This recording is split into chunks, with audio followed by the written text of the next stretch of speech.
మీకు కూడా ఈ వర్షం బాగా నచ్చితే బయట ఆడుకోవచ్చు, హ్యాపీగా నీళ్ళతో స్నానం చెయ్యొచ్చు, బాగా ఉండొచ్చు. చెట్లు కూడా పెరుగుతున్నాయి. ఇది రోజు చెట్టు బాగానే ఉంది చూసారా. ఇది తులసి చెట్టు బాగానే ఉంది. ఇది ముళ్ళ చెట్టు బాగానే ఉంది. ఇది కరివేపాకు బాగానే ఉంది. ఇది కూడా అంతే, సేమ్ కరివేపాకేది. ఇవన్నీ కలిపి ఈ చెట్టులకు ఈ వర్షం పడే కాలంలా ఉండదు.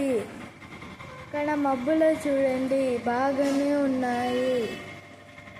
అది మీకు నచ్చితే సబ్స్క్రైబ్ చేసి ఛానల్లో బాయ్ అని ఫాలో చేయండి. Thanks my dear friends. Bye bye.